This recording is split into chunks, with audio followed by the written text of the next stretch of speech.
Ledakan di langit Kashmir. 19 Februari 2029. Jam 8.43 waktu setempat.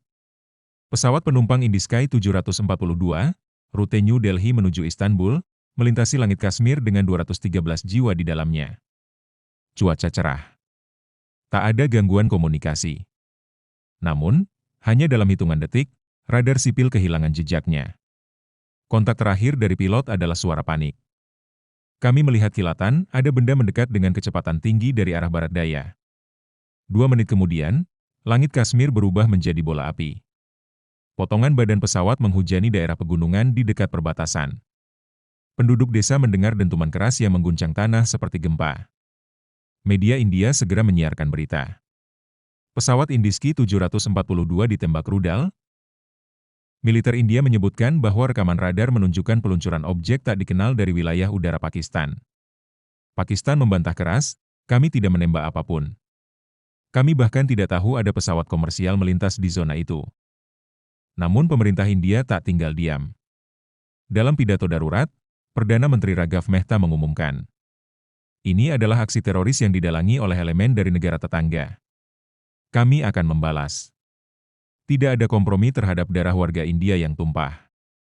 Kantor-kantor berita dunia menyebut ini sebagai insiden paling berbahaya sejak Perang Rusia-Ukraina. PBB memanggil rapat darurat.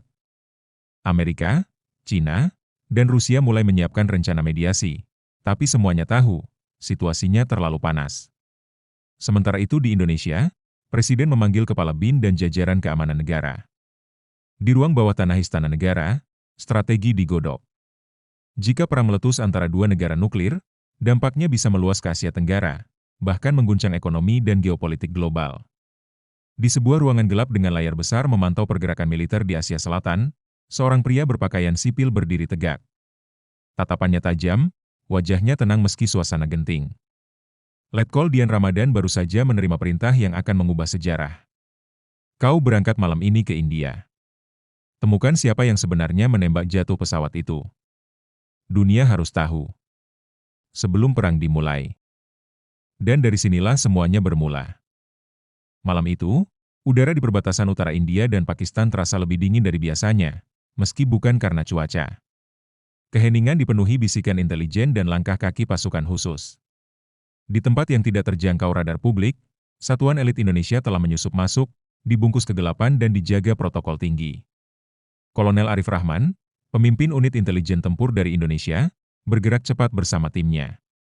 Misi mereka, memantau gerakan militer kedua negara dan mengamankan data rahasia mengenai potensi serangan nuklir.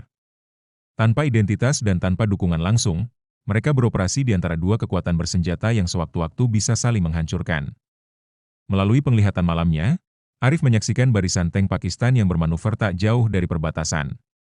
Di sisi lain, drone pengintai India melayang tenang, mencatat setiap pergerakan musuh. Dunia tidak tahu bahwa konflik terbuka bisa meletus dalam hitungan jam, dan Indonesia berada tepat di tengahnya, bukan sebagai agresor, tapi sebagai penengah yang tak diundang. Di markas rahasia sementara yang didirikan di Lembah Kashmir, tim Arif berhasil menyadap komunikasi militer sensitif. Transkrip pesan menunjukkan rencana serangan udara India ke wilayah barat Pakistan sebagai balasan atas dugaan sabotase di wilayah Ladakh. Rencana itu dijadwalkan dalam 36 jam. Informasi ini membuat waktu menjadi musuh terbesar. Indonesia menghadapi dilema besar. Membocorkan informasi tersebut berarti membahayakan operasi dan mengungkap keberadaan mereka. Tapi berdiam diri bisa berarti menyaksikan ribuan nyawa melayang dan krisis regional yang tak terkendali. Arif duduk di pojok gelap tenda operasi, membuka laptop terenkripsi dan mengetik laporan darurat yang langsung dikirim ke Jakarta. Dalam hati, ia tahu bahwa langkah selanjutnya bukan hanya tentang strategi militer, tapi juga tentang diplomasi rahasia yang bisa menyelamatkan Asia dari kobaran perang besar. Jejak konspirasi global. Fajar mulai menyingsing di cakrawala Kashmir ketika Letkol Dian Ramadan menyelinap keluar dari persembunyiannya. Di hadapannya terbentang bentangan perbukitan berlapis kabut tipis, sisa asap dari serangan artileri semalam. Dengan langkah tertahan, ia memeriksa setiap sudut lokasi yang dikabarkan akan dijadikan tempat pertemuan rahasia para petinggi militer dan agen bayangan. Detak jantungnya berdentum, namun ia tetap tenang setiap detik adalah taruhan nyawa. Di sisi lain lembah, Anika Verma sudah menunggu dalam busana sopan, tampak seperti turis yang baru saja turun dari bus pariwisata. Dengan kamera tersembunyi di balik tas, ia merekam satu persatu wajah yang keluar masuk tenda putih besar di tengah lapangan sunyi. Dari catatan Andika, beberapa nama mencurigakan muncul, mantan perwira NATO, eksekutif perusahaan senjata Eropa Timur, dan diplomat bayangan dari 3 negara berbeda. Semua seolah berkumpul untuk merancang gesekan India-Pakistan demi keuntungan tak terbayangkan. Dian dan Andika akhirnya bertatap mata di belakang tirai tenda. Mereka saling berpandangan tanpa kata. Mereka mengerti, ini saatnya mereka bekerja sama. Dian memasang GoPro Mini di topinya, sementara Andika berjongkok memotret dokumen rahasia yang tergeletak di atas meja perundingan. Desis suara langkah kaki dan suara bisik-bisik membuat adrenalin mereka memuncak. Dari dalam tenda, terdengar suara Panglima berpangkat tinggi menyebut, Operasi Garuda, kode untuk provokasi terstruktur yang akan digunakan untuk memancing balasan militer. Di layar proyektor, terpampang diagram rute penerjunan drone bersenjata dan peta wilayah sasaran. Dian mencatat semuanya dengan kaku, lalu menyadari modul GPS pada ponselnya sudah terdeteksi mereka tak punya banyak waktu. Ketika rapat mendekati klimaks, salah satu agen bayangan memamerkan foto satelit yang ternyata hasil rekayasa menunjukkan bengkel senjata di Ladakh dioperasikan oleh Intel Pakistan. Bahan bakar konflik ini sudah siap dipompa. Dian menahan napas, menunggu momen yang tepat. Saat para peserta rapat lengah, ia dan Andika harus segera menyalin data ke drive USB kecil yang disembunyikan di jaket Dian. Tiba-tiba lampu tenda dimatikan, sistem keamanan bergetar tanda pintu depan akan dibuka. Para peserta rapat berserakan, mengambil posisi peralatan mendengar segala instruksi. Dian menarik tangan Andika, sekarang. Desis pintu terbuka, dan kaki tentara berseragam menyerbu ke arah tenda. Dalam kegelapan, Dian dan Andika menyelinap keluar dari samping, membawa bukti rencana jahat itu. Mereka berlari ke hutan pinus, suara tembakan terpantul di kejauhan. Andika menarik napas panjang, kita berhasil tapi ini baru permulaan. Dian hanya mengangguk. Dalam genggamannya, USB itu bisa jadi penyelamat jutaan nyawa, atau justru memicu kecurigaan internasional. Rencana selanjutnya, mengirim bukti ini ke Jakarta sebelum jejak mereka terlacak sepenuhnya. Namun di benak mereka sudah satu tekad mengungkap dalam perang bayangan ini sebelum detik-detik perang global akan dimulai. Neraka di perbatasan. Matahari tergelincir di balik pegunungan Kashmir, memancarkan cahaya jingga pucat yang tersapu asap tebal. Di sepanjang line of control, loce, deru meriam dan dentuman mortir bersahutan seperti orkestra kematian. Desa-desa di kaki bukit berubah menjadi ladang kehancuran, rumah roboh, ladang terbakar, dan jalan berdebu tertutup serpihan beton. Di sebuah pos pengamatan India, Letnan Arju Mehra menatap kelam saat seorang prajurit muda mengabarkan bahwa jurang di depan mereka telah diserbu pasukan infanteri Pakistan. Mereka melancarkan serangan frontal lebih brutal daripada intel kita perkirakan, ucap prajurit itu sembari gemetar. Arjun segera mengoordinasi penarikan ke posisi bertahan kedua, mengirim sinyal darurat ke komando. Bantuan artileri berat diperlukan dalam 10 menit. Sementara itu, di sektor Pakistan, Kapten Adil Khan menatap medan tempur yang sama dari sisi seberang. Melalui teropong militernya, ia melihat asap putih mortir India menandakan peluncuran serangan. Mereka takkan mundur sampai kita hancur, gumamnya dingin. Ia memerintahkan tank-tank Al-Khalid maju menyusup celah pertahanan musuh, didukung pasukan mekanis. Bunyi gesekan baja di tanah beku menyayat kesunyian pegunungan. Di tengah kekalutan itu, ribuan warga sipil mengungsi menyusuri jalur sempit menuju tempat penampungan di lembah. Tangisan anak dan jeritan perempuan tua mengisi udara dingin, menjadi saksi bisu keganasan dua negara bertetangga. Seorang perawat sukarelawan Indonesia, Sersan Putri Wulandari, menolong seorang ibu yang kehabisan darah sisa perbekalan medis kian menipis. "Tahan, Bu, kami akan bawa Anda secepat mungkin," bisiknya lembut, meski helmnya berlumuran debu. Di sela-sela gemuruh artileri, Letkol Dian Ramadan dan Andika Verma tiba di puncak bukit yang menghadap garis perbatasan. Dari sana, mereka menyaksikan sendiri neraka di bawah, kilatan mata senjata, tiupan gas asap, dan kilas lampu heli militer yang membelah langit senja.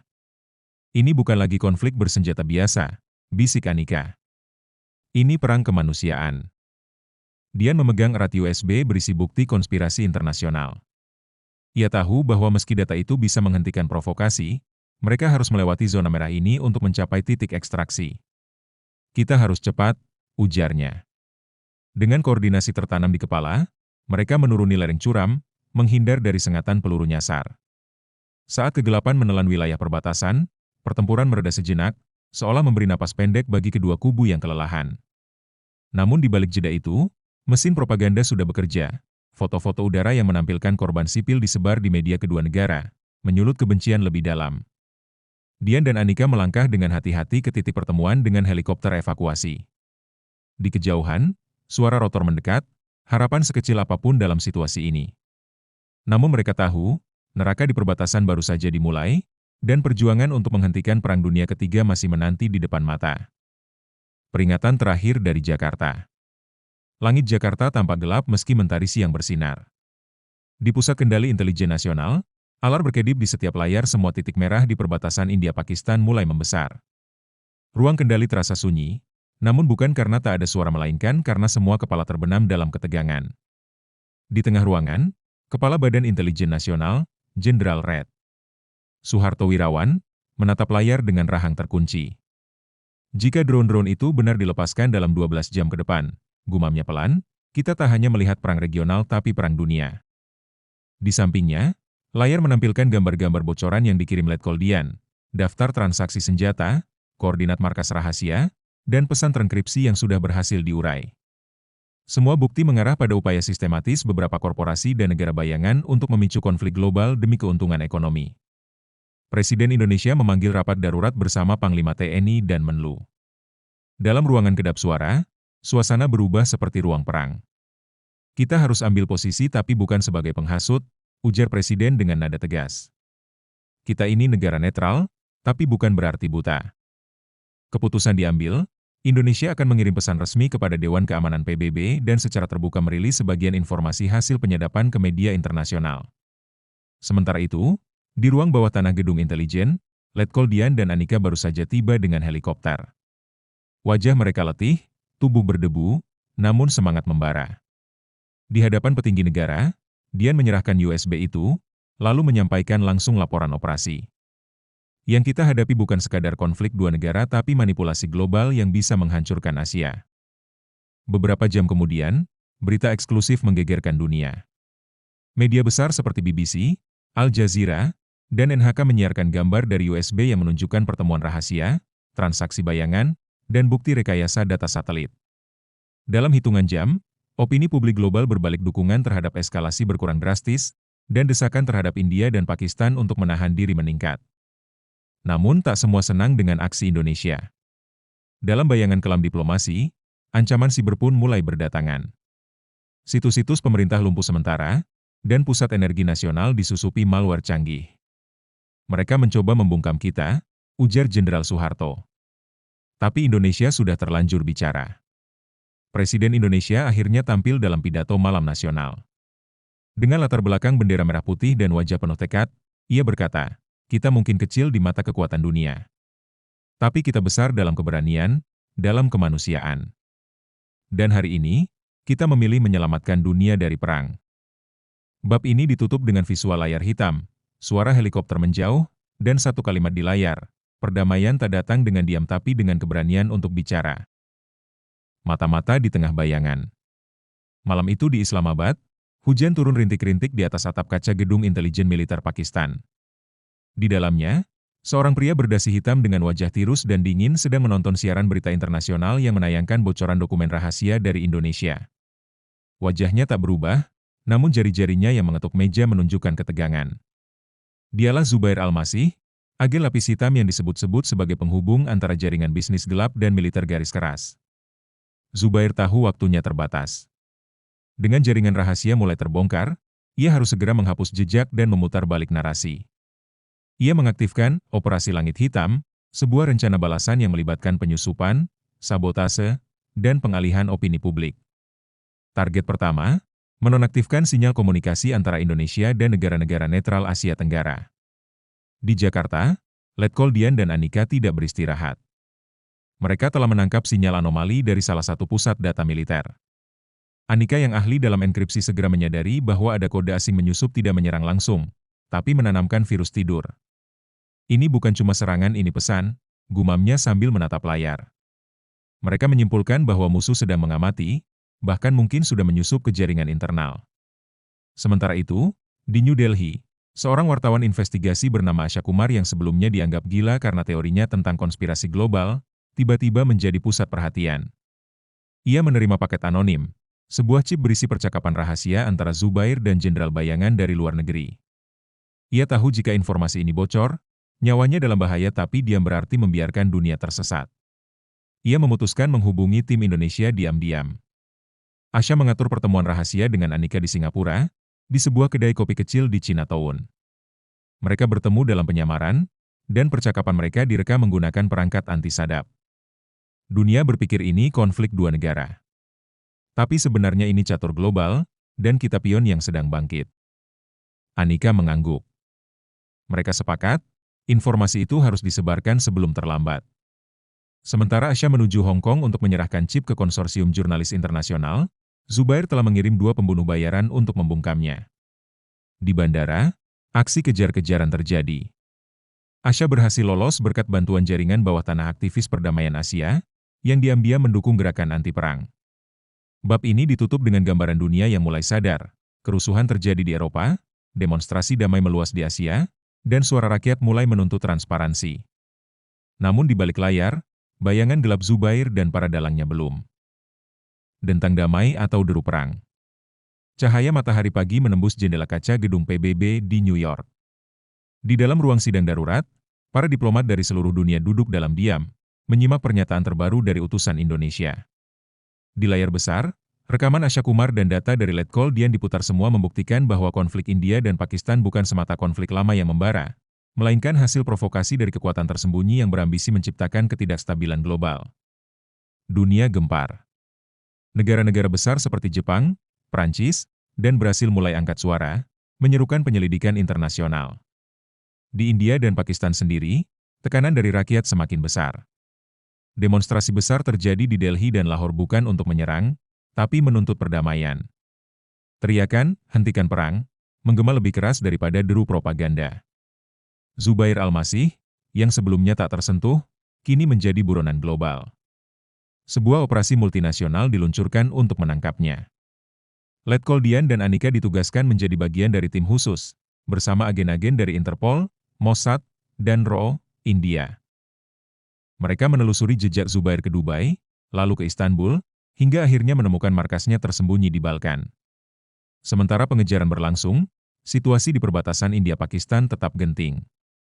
Pasukan masih berjaga, peluru masih siap ditembakkan, dan hanya satu kesalahan bisa menyalakan api besar. Namun untuk pertama kalinya sejak konflik ini dimulai, kedua negara membuka jalur komunikasi diplomatik langsung difasilitasi oleh Indonesia dan Norwegia. Presiden Indonesia kembali tampil di panggung dunia, kali ini dalam forum perdamaian internasional.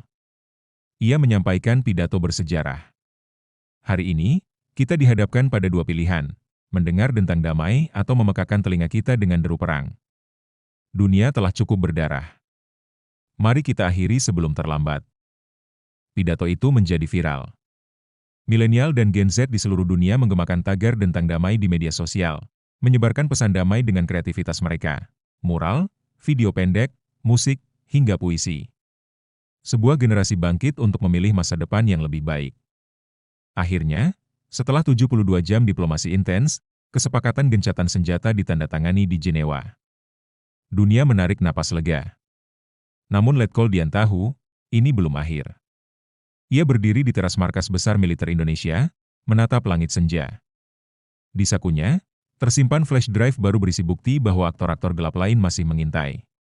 Kita mungkin menang pertempuran ini, tapi perang sebenarnya belum berakhir, bisiknya pelan.